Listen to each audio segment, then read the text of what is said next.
क्या आपके साथ भी ऐसा ही होता है कि पढ़ा सब कुछ है लेकिन याद कुछ भी नहीं है? तो मैं बताने वाला हूं रिटेंशन पावर बढ़ाने के 5 तरीके।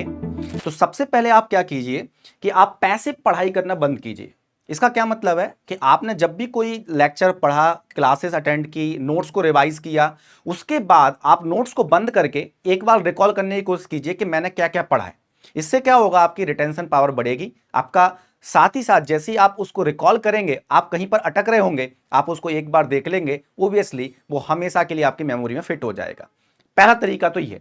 दूसरा, आप हर चीज की एक एनालॉजी बनाएं, स्टोरी बनाएं, किसी भी सब्जेक्ट में हो। जैसे कि एनालॉग सर्किट की बात करें तो आप एक एनालॉजी के थ्रू पढ़ें, कोई ना कोई ऐसी रियल लाइफ की एनालॉजी है जिसको उससे आप कनेक्ट कर देते हैं। तो आपका जो कॉन्सेप्ट है, जो भी आप पढ़ रहे हैं, उसको एक एनालॉजी के साथ जोड़ने की कोशिश कीजिए।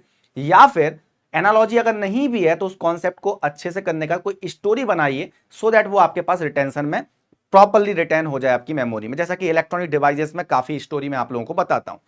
थर्ड हम चलते हैं short sessions and multiple round. Short session और मल्टीपल राउंड का मतलब है कि आप है ना लगातार पढ़ाई कर रहे हैं तो कहीं ना कहीं आप बहुत ज्यादा थक जाते हैं, आपका माइंड थक जाता है, जिसकी वजह से कई चीजें आप रिटेन नहीं कर पाते। आप अगर 1 घंटे पढ़ रहे हैं तो 1 घंटे के बाद 5 मिनट का ब्रेक लीजिए। इसमें आप पानी पी सकते हैं, चाय पी सकते हैं, थोड़ा कुछ स्नैक ले लिया आपने, वो खा लिया। तो इससे क्या होगा, आप छोटे छोटे गैप लेते रहेंगे तो आप डेफिनेटली आप अच्छे से रिटेन कर पाएंगे कॉन्सेप्ट्स को अपने माइंड में। फोर्थ चलते हैं रिवीजन का फॉर्मूला।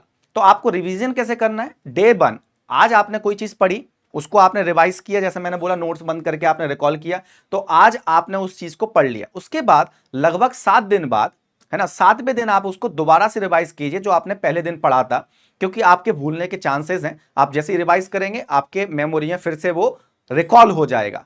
फिर उसके बाद ऐसे ही इसमें 14 डेज और ऐड करो तो 21 पर पहुंच जाओगे आप।